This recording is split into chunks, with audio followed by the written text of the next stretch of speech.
नमस्कार, मैं जितेंद्र कुमार। आज हम लोग जो है नाभिकीय विखंडन रिएक्टर्स जो हैं उनकी पीढ़ियों को देखेंगे, उनकी जनरेशंस को देखेंगे। जैसे आपने मोबाइल देखे होंगे ना, ठीक है ना? Mobile 2G mobile, 3G mobile, 4G mobile, 5G mobile India में, ठीक है ना? 5G तो चल ही रहा है इंडिया में। विदेशों में और भी हायर लेवल पे बात पहुंच गई है। तो ये सब जनरेशंस होती हैं। जैसे-जैसे जनरेशंस बढ़ती है, ठीक है ना? उसमें क्वालिटीज़ उनकी गुणवत्ता जो है अच्छी होती जाती है। तो रिएक्टर्स में भी क्या है जनरेशंस हैं, जिसको हम डिस्कस करेंगे। रिएक्टर्स की जनरेशंस को डिस्कस करने से पहले, इससे पहले हमने न्यूक्लियर टेक्नोलॉजी में क्या-क्या पढ़ा, जल्दी से हम 5 मिनट में एक बार रिवाइज़ कर देता हूँ, ठीक है ना? ताकि एक आप लोगों को अ, चीज़ें जो हैं याद आ जाएँ, रिकॉल हो जाए सारी चीज़ें कि हमने क्या-क्या देखा था, ठीक है ना? तो हमने सबसे पहले जो है नाभिकीय विखंडन तकनीक में जो है जो न्यूक्लियर फिजन रिएक्शन होती है, नाभिकीय विखंडन रिएक्शन होती है, उसको देखा। हमने देखा कि ये रिएक्शन किस सिद्धांत पर कार्य करती है, तो वो भी आप लोगों को याद होना चाहिए। आइंस्टीन इक्वेशन में हमने क्या देखा था कि मास में क्या होती है, कमी आती है, और वो मास में जो कमी आती है वही काय में कन्वर्ट हो जाती है, एनर्जी में कन्वर्ट हो जाती है, E equal to M C square से, ठीक है ना? अ, न्यूक्लियर फिजन में हमने क्या देखा था कि एक भारी न्यूक्लियस होता है, वो टूटता है छोटे छोटे न्यूक्लियस में।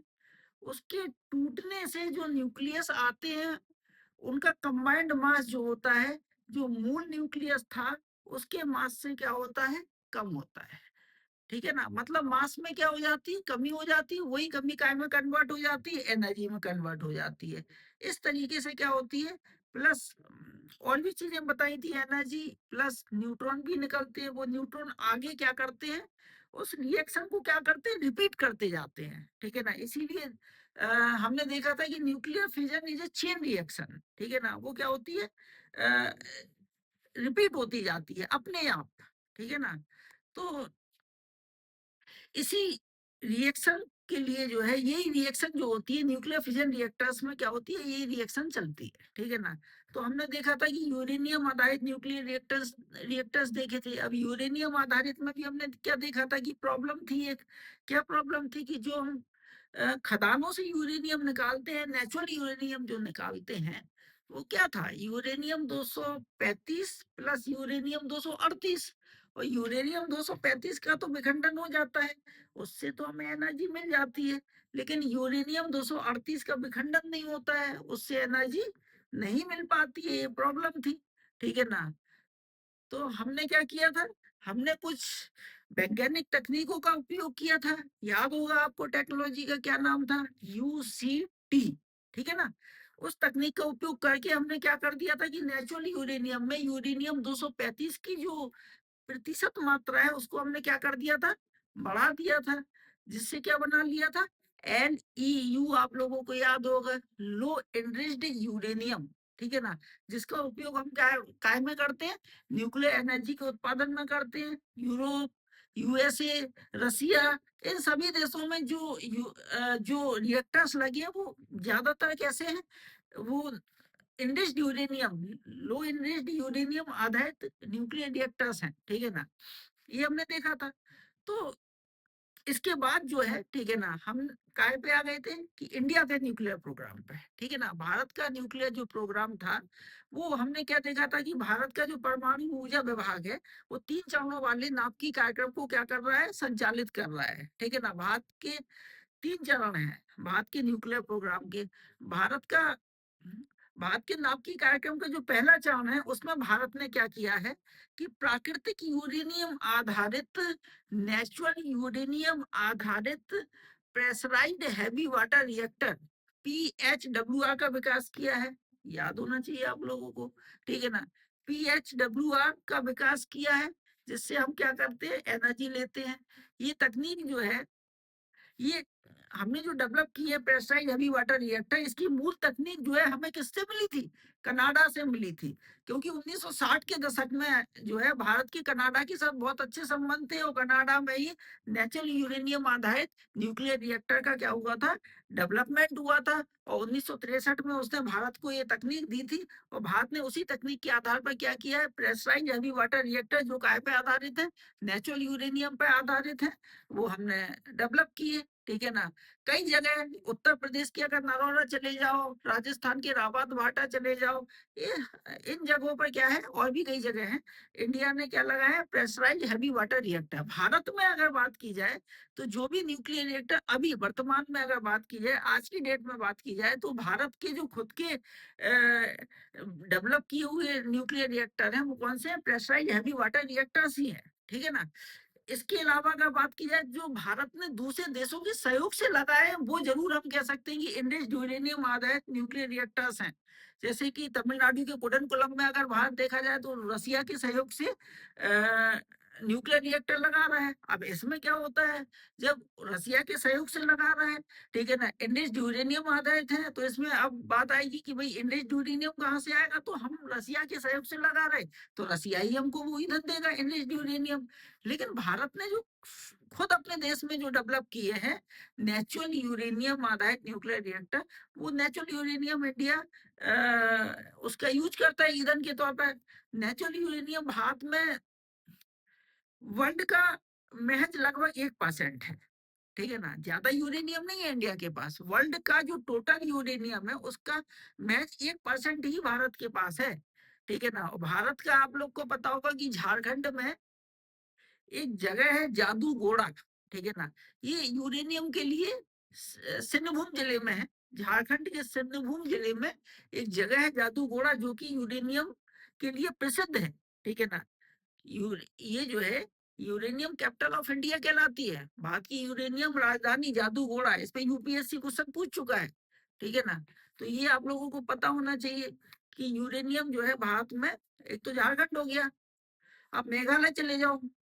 मेघालय में आपको पता होगा गारो है, खासी है, जयंतियां है, 3 इंपोर्टेंट फेमस पहाड़ियां हैं।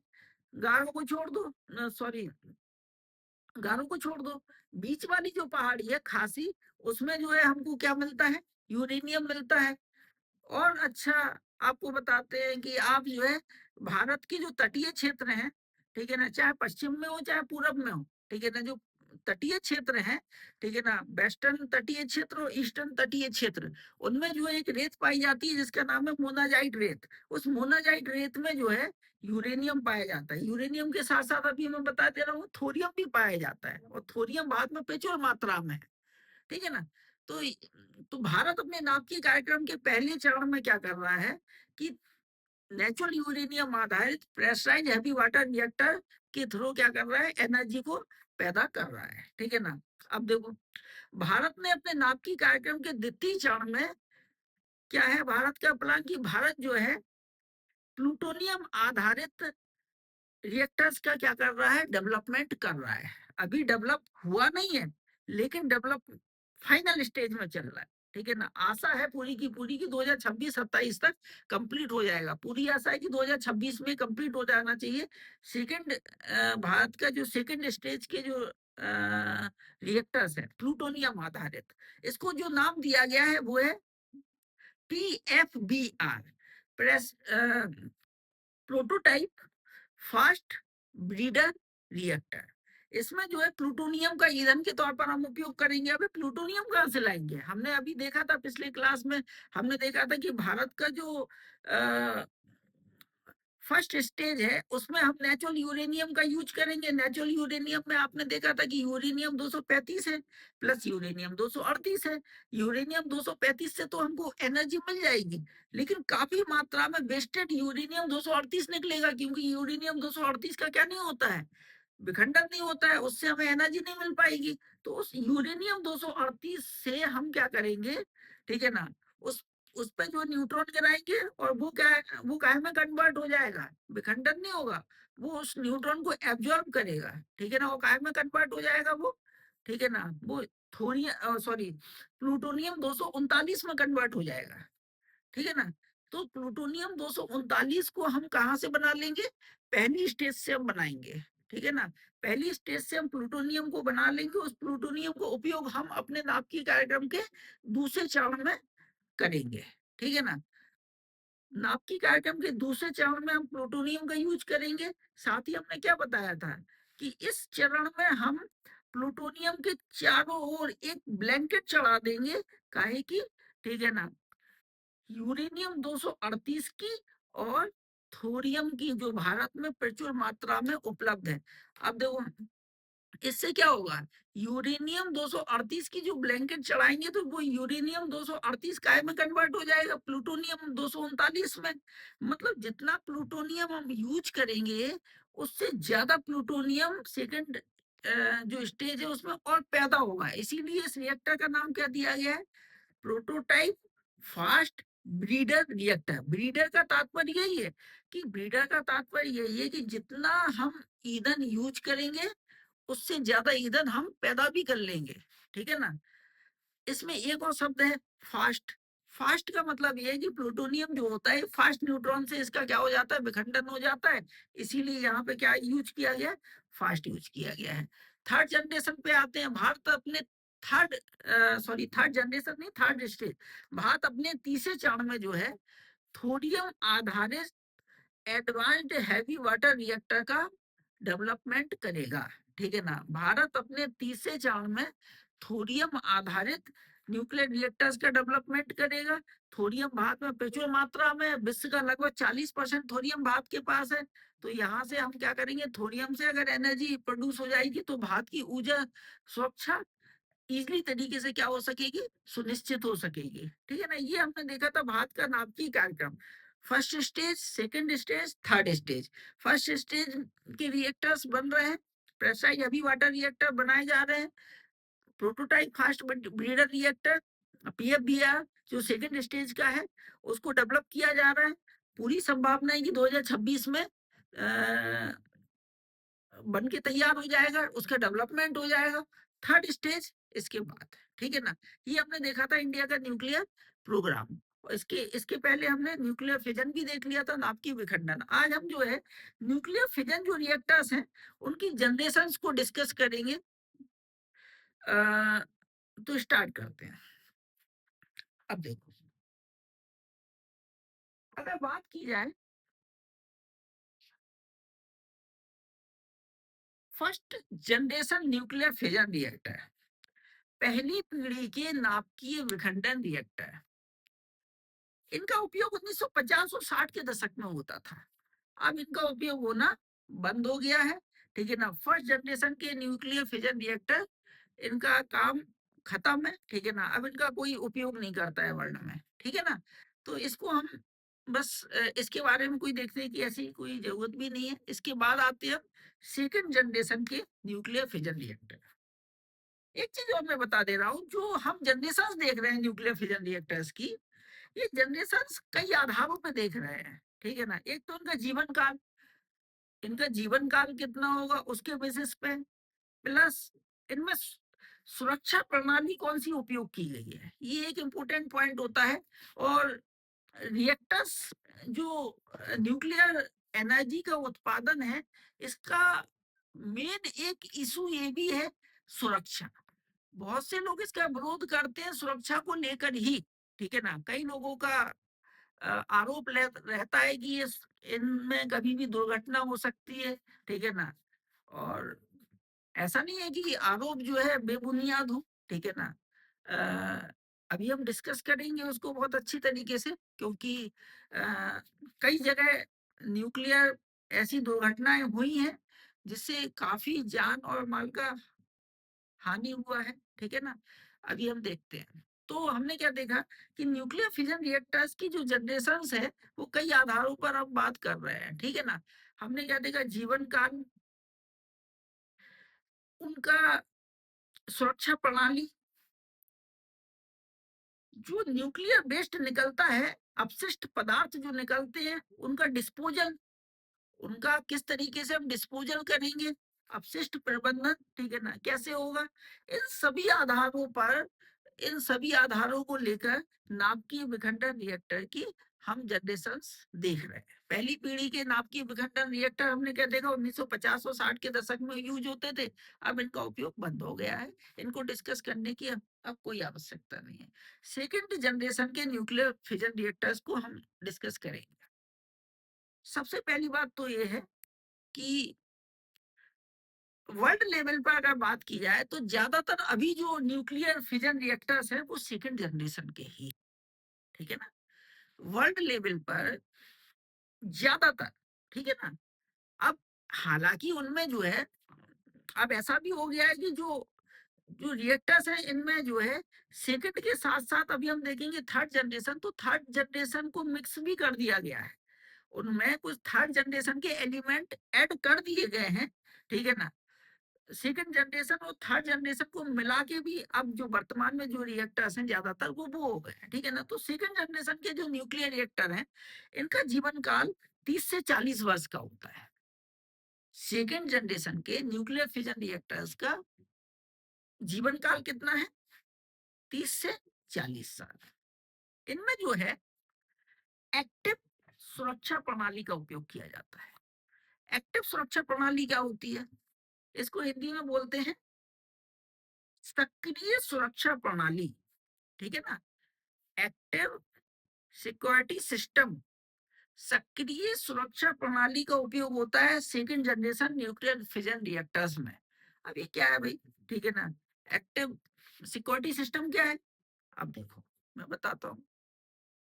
सक्रिय सुरक्षा प्रणाली किसी आपात स्थिति में, आपात स्थिति का तात्पर्य यहाँ पे है अगर भूकंप आ जाए, भूकंप के कारण क्या आ जाए, सुनामी आ जाए, ये भी एक आपात स्थिति है, क्योंकि इनको जो है समुद्र वगैरह के किनारे ये डेवलप होते हैं, ठीक है ना।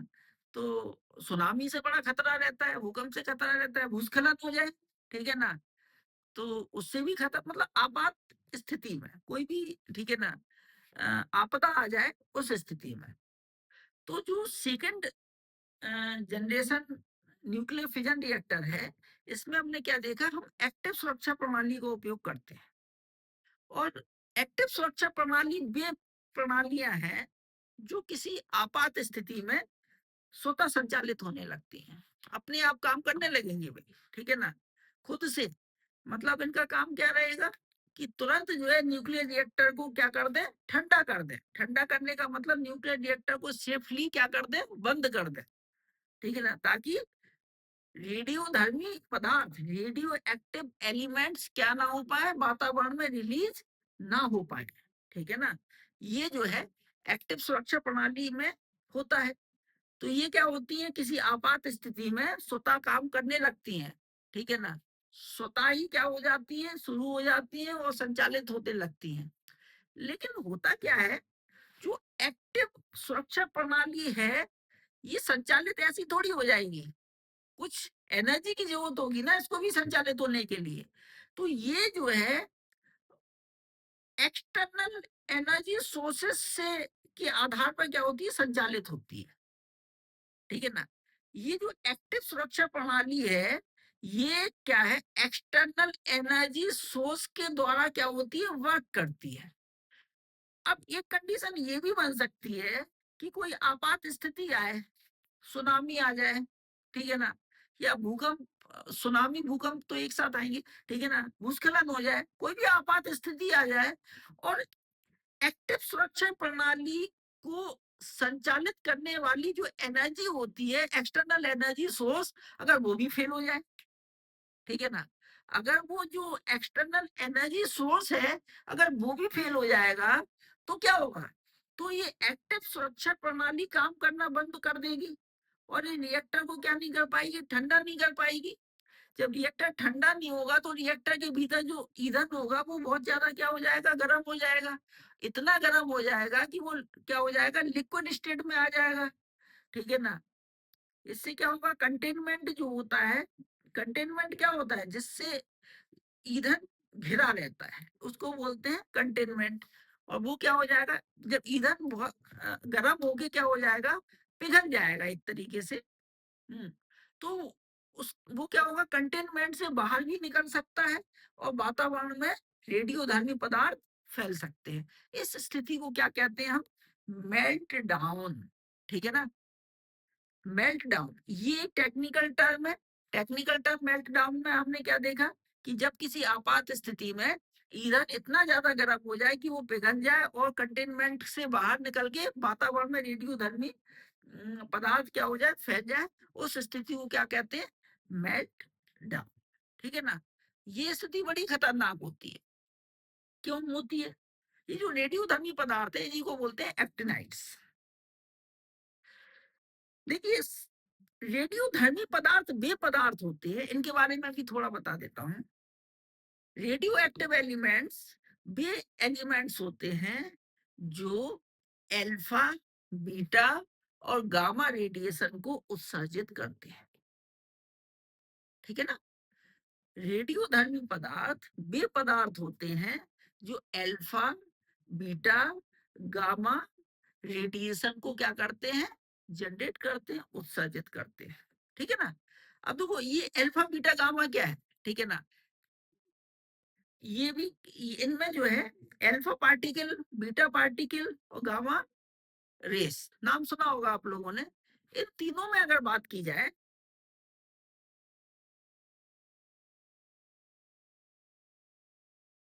ये ऑर्डर रहता है अल्फा से ज्यादा बीटा, बीटा से ज्यादा गामा। क्या? एनर्जी। ठीक है ना? मतलब गामा की एनर्जी बीटा से ज्यादा और बीटा की एनर्जी अल्फा से ज्यादा। ठीक है ना? एनर्जी और पेनिट्रेटिंग पावर। ठीक है ना? मतलब भेदन क्षमता। ठीक है ना? सबसे ज्यादा पेनिट्रेटिंग पावर किसकी होती है? गामा। मतलब ये सबसे ज्यादा क्या होता है? खतरनाक होता है। ठीक है ना? ये जो जो रेडिएशन है, ठीक है ना, जो रेडियोधर्मी पदार्थ होते हैं ये क्या उत्सर्जित करते हैं? Alpha, beta, gamma radiation. और ये रेडिएशन जो है फ्लोरा और फौना के लिए क्या होते हैं? बहुत खतरनाक होते हैं। फ्लोरा और फौना एक टेक्निकल टर्म है जो एनवायरमेंट में आपने सुना होगा। फ्लोरा का मतलब होता है पेड़ पौधों से। ठीक है ना? कईयों बार पेपरों में पूछा गया है, यूपीएससी ने भी पूछा है, यूपी पीसीएस ने भी पूछा है फ्लोरा और फौना के बारे में। तो आप लोगों को पता होना चाहिए कि फ्लोरा का मतलब क्या है? पेड़ पौधे। ठीक है ना? और फौना का मतलब क्या होता है? जीव जंतु। नहीं भी पता है तो कोई बात नहीं, हम एनवायरमेंट जब डिस्कस करेंगे तो उसमें बताएंगे। ठीक है ना? फ्लोरा और फौना से ही शुरुआत होगी एनवायरनमेंट की। ठीक है ना? तो हमने क्या देखा कि जो अल्फा, बीटा, गामा पार्टिकल है ये क्या करते हैं? फ्लोरा और फौना को क्षति पहुंचाते हैं। ठीक है ना? हमने क्या देखा कि गामा की क्या होती है? पेनिट्रेटिंग पावर सबसे ज्यादा होती है। इतनी ज्यादा होती है कि हमारी ये त्वचा है ना, गामा रेज हमारी त्वचा को भेदते हुए सीधे हमारे शरीर के अंदर एंटर कर सकती है। ठीक है ना? गामा रेज की पेनिट्रेटिंग पावर इतनी ज्यादा होती है कि ये हमारी त्वचा को भेदते हुए सीधे हमारे शरीर के अंदर एंटर कर सकती है और हमारे टिश्यू और हमारी सेल्स को क्या करती है? डैमेज करती है। ठीक है ना? तो गामा रेज इतनी खतरनाक होती है, जो स्किन वगैरह जो होती है इसको जो है बहुत हानि पहुंचाती है गामा। ठीक है ना? अल्फा और बीटा उसकी तुलना में थोड़ी सी कम हानिकारक होती है। क्यों? क्योंकि इनकी पेनिट्रेटिंग पावर कम होती है। मतलब अल्फा और बीटा में इतनी पावर नहीं होती है कि वो हमारी त्वचा को सीधे सीधे भेदते हुए हमारे शरीर के अंदर चली जाए, लेकिन दूसरे तरीके से डैमेज कर सकती है। कैसे? आप एनवायरमेंट पढ़ेंगे तो एक चीज और पढ़ेंगे वहां पे, फूड चेन। या फिर सपोज करो हम सांस ले रहे हैं। ठीक है ना? हम सांस ले रहे हैं, बाहर जो वातावरण है वातावरण की एयर को हम अंदर ले रहे हैं। ठीक है ना? सपोज उसी के थ्रू रेडियो एक्टिव एलिमेंट्स क्या हो जाए? हमारे शरीर के अंदर चले जाए, सांस के थ्रू चले जाए, फूड चेन के थ्रू चले जाए। फूड चेन मतलब जैसे कोई हमने सब्जी ली, सब्जी खाई, खाना खाया, उसके थ्रू चले जाए। ठीक है ना? तो सपोज करो कि कोई रेडियोधर्मी पदार्थ हमारे शरीर के अंदर चला गया और वो शरीर के अंदर जाके फिर क्या करे? अल्फा और बीटा पार्टिकल को रिलीज कर दे। तब तो वो अल्फा और बीटा हमारे शरीर के अंदर पहुंच गए ना। तब वो क्या करेंगे? हमारे शरीर में जो टिश्यू और सेल्स हैं उनको क्या करेंगे? डैमेज करेंगे। ठीक है ना? तो अल्फा और बीटा इस तरीके से कर सकते हैं हानि। ठीक है ना? तो अल्फा, बीटा और गामा पार्टिकल जो होते हैं बहुत खतरनाक होते हैं। और एक चीज और है कि रेडियोधर्मी पदार्थ जो होते हैं इनका जीवन काल बहुत लंबा होता है। जब जीवन काल लंबा होगा तो ये विस्तृत क्षेत्र में फैलकर बहुत लंबे समय तक क्या करते हैं, हानि पहुंचाते हैं। जहां जहां पे ध्यान रखना कि रेडियो एक्टिव एलिमेंट्स का लीकेज हुआ है, वहां पे बहुत लंबे समय तक डैमेज हुआ है। ठीक है ना, अभी हम देखेंगे। ठीक है ना, तो हमने क्या देखा कि जो सेकंड जनरेशन के जो न्यूक्लियर फिजन रिएक्टर हैं, उसमें क्या होता है कि सक्रिय सुरक्षा प्रणाली का उपयोग किया जाता है। सक्रिय सुरक्षा प्रणाली में क्या होता है कि अगर आपात स्थिति में एक्सटर्नल जो एनर्जी सिस्टम है, जिससे उस सिक्योरिटी सिस्टम को एनर्जी मिल रही है, अगर वही फेल हो जाएगा तो वो सिस्टम ही वर्क नहीं कर पाएगा, और क्या हो जाएगा, मेल्ट डाउन हो जाएगा। मेल्ट डाउन हो जाएगा तो क्या होगा, रेडियो एक्टिव एलिमेंट्स रिलीज हो जाएंगे। रेडियो एक्टिव एलिमेंट्स निकल जाएंगे तो क्या होगा, अल्फा बीटा गामा निकल जाएगा, और जो हम लोग को क्या करेगा, डैमेज करेगा। इतनी बात क्लियर है ना। तो ये सेकेंड जनरेशन का हमने न्यूक्लियर रिएक्टर्स देखा है, जिसका जीवन काल हमने क्या देखा, 30 से 40 साल। एक्टिव सुरक्षा प्रणाली का उपयोग होता है, उसमें एक प्रॉब्लम है, वो भी हमने देख ली। एक्सटर्नल एनर्जी सोर्सेस अगर वो फेल हो गया तो दिक्कत हो जाएगी। ठीक है ना, हमने देखा कि इसमें भी जो वेस्ट वो निकलता है, वेस्टेड पदार्थ, उनके डिस्पोजल की समस्या इसमें भी रहती है। ठीक है ना, वो ज्यादातर रिएक्टर्स में रहेगी ही, क्योंकि वेस्टेड ईंधन तो निकलेगा ही ना, उसके डिस्पोजल की समस्या जरूर होगी। और जब वेस्टेड न्यूक्लियर एलिमेंट निकलेंगे तो ध्यान रखना, फिर प्रकृति में रेडियोधर्मी पदार्थों के उत्सर्जन की भी समस्या रहेगी। ये दोनों समस्याएं जो है, डिस्पोजल और रेडियो एक्टिव एलिमेंट्स के रिलीज की प्रॉब्लम, ये बनी रहेगी। ठीक है ना, सेकेंड जनरेशन के रिएक्टर्स में। और एक चीज बता दे रहे हैं आप लोगों को, अभी थर्ड जनरेशन देख लेते हैं उसके बाद। ठीक है ना, थर्ड जनरेशन के न्यूक्लियर फिजन रिएक्टर, इनका कार्यकाल जो होगा, जीवन काल, कार्यकाल नहीं सॉरी, जीवन काल, लगभग इसमें थोड़ा सा वृद्धि होगी। वो 30 से 40, ये लगभग 60 साल के आसपास इनका जीवन काल अच्छा होगा। लगभग 60 साल तक ये क्या करेंगे, वर्क करेंगे, ये डिसाइड हुआ है। ठीक है ना, third generation nuclear fission reactor. अब देखो, जो थर्ड जनरेशन के जो न्यूक्लियर फिजन रिएक्टर्स है, इसमें एक्टिव सुरक्षा प्रणाली के स्थान पर सक्रिय सुरक्षा प्रणाली का उपयोग किया जाएगा।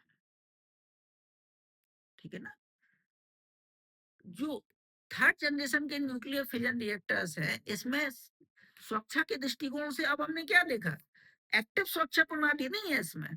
इसमें कौन सी है, पैसिव सुरक्षा प्रणाली, पैसिव सिक्योरिटी सिस्टम, मतलब निष्क्रिय सुरक्षा प्रणाली का उपयोग किया जाएगा। अब ये निष्क्रिय सुरक्षा प्रणाली क्या होती है, तो देखते हैं। निष्क्रिय सुरक्षा प्रणाली में, या जो निष्क्रिय सुरक्षा प्रणाली जो होती है, ये स्वतः संचालित होती है। स्वतः संचालित का मतलब वही है कि ये कोई आपदा आएगी तो खुद से स्वयं से क्या करने लगेगी, वर्क करने लगेगी। और ये जो होती है, प्राकृतिक बलों के द्वारा संचालित होती है। वहां हमने क्या देखा था, जो एक्टिव सिक्योरिटी सिस्टम होता है, वो एक्सटर्नल एनर्जी सोर्सेस से, चाहे वो एक्सटर्नल एक्सटर्नल एनर्जी सोर्सेस कैसे हो सकते हैं, जनरेटर भी हो सकता है, ठीक है ना, ग्रिड पावर भी हो सकती है, ठीक है ना, कई तरीके के एक्सटर्नल सोर्सेस हो सकते हैं। यहाँ पे हमने क्या देखा है, पैसिव सिक्योरिटी सिस्टम जो है, ये एक्सटर्नल एनर्जी सोर्सेस पे वर्क नहीं करता है, ये नेचुरल फोर्सेस पे वर्क करता है। नेचुरल फोर्सेस लाइक ग्रेविटेशन, गुरुत्व बल, ठीक है ना, कई तरीके के हम देखेंगे। ठीक है ना, प्रेशर डिफरेंस, ये भी क्या है, प्रेशर डिफरेंस भी क्या होता है, ये भी नेचुरल फोर्सेस है। तो कई तरीके के नेचुरल फोर्सेस का उपयोग इसमें होगा। ठीक है ना, पैसिव सिक्योरिटी सिस्टम में। अब देखो ये क्या है इसमें, देखो नेचुरल फोर्सेस के साथ एक अच्छी चीज क्या है, कि अगर कोई आपदा आती है, किसी आपदा की स्थिति में भी नेचुरल फोर्सेस वर्क करना फेल नहीं होंगे। ठीक है ना, ये फेल नहीं होंगे, और ये प्रणाली क्या होगी, आपदा की स्थिति में भी वर्क करती रहेगी और रिएक्टर्स को बंद करेगी, ठंडा करेगी और मेल्ट डाउन से बचाएगी। ठीक है ना? हमने क्या देखा कि थर्ड जनरेशन जो रिएक्टर्स हैं, इनमें हम क्या करेंगे, एक्टिव सुरक्षा प्रणाली के स्थान पर सक्रिय सुरक्षा प्रणाली का उपयोग करेंगे। सक्रिय सुरक्षा प्रणाली प्राकृतिक बलों पर आधारित होती है, प्राकृतिक बलों द्वारा क्या होती है, शुरू व संचालित होती है। अतः ये जो है प्रणाली आपदा की स्थिति में भी रिएक्टर को सुरक्षा सुरक्षित रूप से बंद करना सुनिश्चित करती है और मेल्ट डाउन से बचाती है। ये है सक्रिय सुरक्षा प्रणाली। अब देखो थोड़ा सा हम एग्जाम्पल के तौर पे आपको बता देते हैं रफली डायग्राम के थ्रू किस तरीके से प्राकृतिक बल, जैसे कि सपोज करो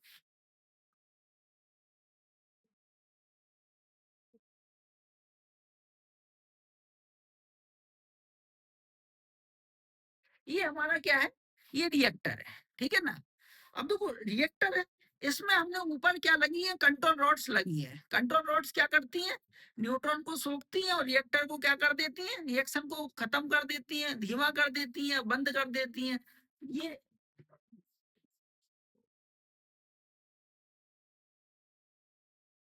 ओके, ये क्या है, कंट्रोल रॉड्स। ये काय की बनी होती है, कैडमियम की। रिएक्टर के ऊपर ही कंट्रोल रॉड्स फिट है। सपोज करो कि कोई आपदा आ गई, ठीक है ना, एकदम कोई एकाएक कोई आपदा आती है अगर, तो क्या होगा, ऑटोमेटिक ये सुरक्षा प्रणाली सॉरी निष्क्रिय पैसिव सुरक्षा प्रणाली वर्क करने लगेगी। और क्या होगा, ग्रेविटेशन फोर्स की वजह से जो कंट्रोल रॉड्स है वो नीचे की ओर आएंगे। ठीक है ना?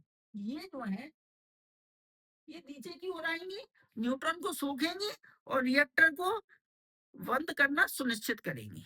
ठीक है ना? मेल्ट डाउन से बचाएंगी। इस तरीके से ही वर्क करता है। कई जगह ऐसा भी होता है कि बड़े-बड़े क्या हो जाते हैं, ऊपर वाटर टैंक्स बना देते हैं। जैसे कोई आपदा आई, उन टैंक्स से ग्रेविटेशन फोर्स की वजह से, गुरुत्व बल की वजह से पानी गिरने लगेगा, पूरा फ्लड कर देगा रिएक्टर को, रिएक्टर ठंडा हो जाएगा, बंद हो जाएगा ऑटोमेटिक। ठीक है ना? मतलब ये है कि सीधे-सीधे हम प्राकृतिक बलों का उपयोग करेंगे इसमें। ठीक है ना? ये थर्ड जनरेशन न्यूक्लियर रिएक्टर्स में हमने देखा। अब देखो, आप लोगों को अगर याद हो तो वर्ष 2011 में जापान में एक जगह है फुकुशिमा।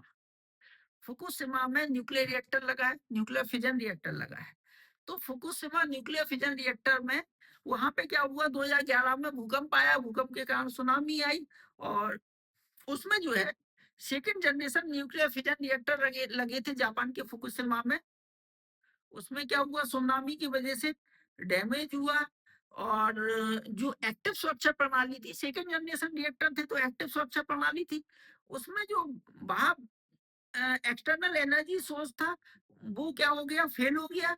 तो वो एक्टिव सुरक्षा प्रणाली काम नहीं कर पाई और क्या हो गया, मेल्ट डाउन हो गया। ये बड़ी घटना थी, 2011 की बात है, फुकुशिमा। ठीक है ना? न्यूक्लियर रिएक्टर जो एक तरीके से दुर्घटना हुई थी। ठीक है ना? तब जो है जब ये दुर्घटना हुई तो भारत में भी इसका बड़ा विरोध हुआ था। भारत क्या, पूरे वर्ल्ड लेवल पे विरोध हुआ था कि भाई न्यूक्लियर रिएक्टर जो है सुरक्षित नहीं है, ये फ्लोरा और फौना को बहुत ज्यादा क्षति पहुंचा सकते हैं, इसीलिए इसका विरोध हुआ था। भारत में जो है भी इसका विरोध हुआ। ठीक है ना? कुडनकुलम में रूस के सहयोग से रिएक्टर लगाए जा रहे हैं। ठीक है ना? तो कुडनकुलम में विरोध हुआ इसका। लेकिन भारत सरकार का कहना है कि भारत के जो न्यूक्लियर पावर प्लांट्स हैं वो पूरी तरीके से सुरक्षित हैं। भारत सरकार का जो अपना स्टेटमेंट है और भारत सरकार का जो कहना है कि भारत के न्यूक्लियर पावर प्लांट्स पूर्णतः क्या है, सुरक्षित हैं। इसके पीछे भारत सरकार कई तर्क भी देती है। भारत सरकार का कहना है कि हमारे देश में जो न्यूक्लियर पावर प्लांट्स लगाए जा रहे हैं उसमें सुरक्षा का विशेष तौर पर ध्यान रखा जा रहा है। ठीक है ना? भारत में जो न्यूक्लियर पावर प्लांट्स लगाए जा रहे हैं उनमें जो है सुरक्षा का विशेष रूप से क्या किया जा रहा है, ध्यान रखा जा रहा है। क्योंकि भारत के जो अभी वर्तमान में जो भारत में न्यूक्लियर रिएक्टर्स लगे हैं, वो उनमें सक्रिय सुरक्षा प्रणाली के साथ साथ निष्क्रिय सुरक्षा प्रणाली का भी उपयोग किया गया है। अगर सक्रिय सुरक्षा प्रणाली काम करना बंद कर दे किसी आपदा की स्थिति में, तो निष्क्रिय सुरक्षा प्रणाली जो प्राकृतिक बलों पर आधारित है वो काम करेगी, ठीक है ना, वो मेल्ट डाउन से बचा लेगी। भारत सरकार का कहना ये है। इसके अलावा भारत सरकार का कहना है कि हम जो है कुछ और टेक्नोलॉजी का भी यूज कर रहे हैं। जैसे कि भारत सरकार का कहना है कि जो ईंधन जो होता है, ठीक है ना, जिस चीज से घिरा होता है उसको बोलते हैं कंटेनमेंट। तो भारत सरकार का कहना है कि हम डबल कंटेनमेंट प्रणाली का उपयोग कर रहे हैं, ताकि अगर ईंधन पिघल भी जाए तो भी वो क्या ना हो पाए, वातावरण में रेडियो एक्टिव पार्टिकल्स रिलीज ना हो पाए। हम क्या कर रहे हैं, डबल कंटेनमेंट प्रणाली का यूज कर रहे हैं, ठीक है ना। इसके अलावा रेडियो एक्टिव एलिमेंट्स को रिलीज होने से बचाने के लिए हम एक कोर कैचर प्रणाली होती है उसका भी यूज कर रहे हैं, भारत सरकार का कहना है, ठीक है ना। तो भारत सरकार का कहना है कि हम सक्रिय सुरक्षा प्रणाली के साथ साथ निष्क्रिय सुरक्षा प्रणाली भी यूज की गई है इंडिया के न्यूक्लियर पावर प्लांट्स में। साथ साथ हमने डबल कंटेनमेंट प्रणाली और कोर कैचर प्रणाली का भी यूज किया है।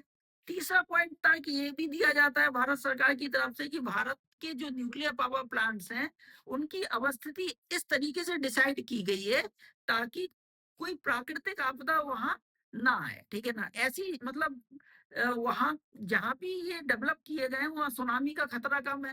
दूसरी चीज, वहां की जो जमीन है वो कैसी है, समतल है, ताकि क्या ना हो पाए, ताकि भूस्खलन ना आ पाए, ठीक है ना। तो भारत सरकार क्या कहना है कि हमारे न्यूक्लियर पावर प्लांट्स बिल्कुल सेफ हैं, किसी को कोई चिंता करने की जरूरत नहीं है। ये इंडियन गवर्नमेंट का कहना है।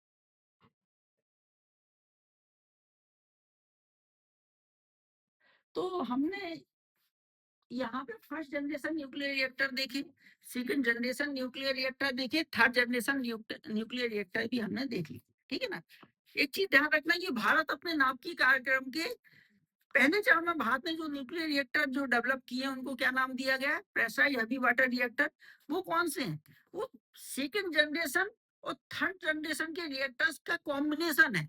मतलब उनमें एक्टिव सुरक्षा प्रणाली के साथ साथ सक्रिय सुरक्षा प्रणाली भी यूज की गई है, ठीक है ना। ये कॉम्बिनेशन है सेकंड और थर्ड का भारत के फर्स्ट जनरेशन न्यूक्लियर रिएक्टर। और भारत अपने सेकंड स्टेज में, भारत अपने नाभिकीय कार्यक्रम के सेकंड स्टेज में जो डेवलप कर रहा है prototype fast breeder reactor PFBR, वो कौन सा, वो थर्ड जनरेशन का न्यूक्लियर रिएक्टर है। उसमें पैसिव सुरक्षा प्रणाली यूज की जाएगी, ठीक है ना। और अब देखो, तीन हमने देख लिए, तीन जनरेशन, एक चौथी जनरेशन भी है जो अभी जो है डेवलप नहीं हुई है लेकिन वैज्ञानिक कोशिश में लगी है। Fourth generation nuclear fission reactor, इसका भी डेवलपमेंट करने की पूरी कोशिश की जा रही है, ठीक है ना। और इसमें क्या होगा, इसमें सबसे बड़ा जो चीज होगी कि जो रेडियो एक्टिव एलिमेंट्स हैं वो वातावरण में रिलीज ना हो पाए, ठीक है ना। रेडियो एक्टिव एलिमेंट्स को रिलीज होने से रोकने के लिए उनमें क्या किया जाएगा, उनमें एक टेक्नोलॉजी यूज की जाएगी जिससे क्या हो सके कि जो रेडियो एक्टिव एलिमेंट्स हैं उनको जला दिया जाए। अगर वो निकलते हैं तो उनको क्या कर दिया जाए, जला दिया जाए। और उनको जलाने के लिए न्यूट्रॉन टेक्नोलॉजी का यूज किया जाएगा। फास्ट न्यूट्रॉन से क्या किया जाएगा, रेडियो एक्टिव एलिमेंट्स जो रिलीज हो रहे हैं उनको क्या कर दिया जाएगा, तुरंत जला दिया जाएगा। दूसरी चीज, इन रिएक्टर्स को इस तरीके का बनाया जाएगा कि लगभग संपूर्ण ईंधन से हमको एनर्जी प्राप्त हो जाए, मतलब इनकी ऊर्जा कुशलता क्या रहेगी, बहुत अच्छी रहेगी। इस तरीके के रिएक्टर्स होंगे कि जितना ईंधन यूज किया जा रहा है लगभग लगभग पूरे ईंधन से एनर्जी मिल जाए, ताकि वेस्ट मटेरियल कम से कम निकले और डिस्पोजल की समस्या समाप्त हो जाए या बहुत कम से कम रहे, ठीक है ना। एक ये भी इसमें एलिमेंट जोड़ा जाएगा, ठीक है ना। जो 4th जनरेशन के न्यूक्लियर रिएक्टर्स बनाए जाएँगे। अभी उस पे ठीक है ना, कोशिश ही चल रही है, अभी बने नहीं है। लेकिन ठीक है ना, भारत जैसे भारत का जो 3rd स्टेज होगा भारत के न्यूक्लियर प्रोग्राम का, उसमें बात थोड़ी है मादाएँ जो न्यूक्लियर रिएक्टर डेवलप करेगी ना, एडवांस्ड हेवी वाटर रिएक्टर, वो 4th स्टेज वाले ही होंगे, ठीक है ना? तो इस तरीके से हमने जो न्यूक्लियर रिएक्टर्स हैं, न्यूक्लियर फिजन रिएक्टर्स हैं, उनकी जनरेशंस को डिस्कस किया। 4 हमने जनरेशंस देखी। किन आधारों पर? हमने उनके जीवन काल, उनका सुरक्षा प्रणाली, उनका जो वेस्ट मटेरियल है उसके डिस्पोजल आदि के आधार पर हमने radio active sorry nuclear reactors की जनरेशंस को डिस्कस किया। First generation, second generation, third generation और फोर्थ जनरेशन। अब इसके बाद जो है आपका न्यूक्लियर फ्यूजन को हम डिस्कस करेंगे, मतलब आपकी सनलैंड को नेक्स्ट क्लास में उसको डिस्कस करेंगे। और न्यूक्लियर फ्यूजन के साथ साथ हम उसके लिए जो एक्सपेरिमेंट्स हो रहे हैं जैसे कि ITER, ठीक है ना, और भी जो लेटेस्ट हो रहे हैं उनको भी डिस्कस कर लेंगे। तो आज की क्लास में जो है यहीं पे हम खत्म करते हैं। आशा है कि आप लोगों को समझ में आया होगा सब कुछ, और नहीं में आया तो इसके पहले की क्लास आप देखिए, उसके बाद ये देखिए। आई होप कि क्लियर होना चाहिए। Okay, thank you.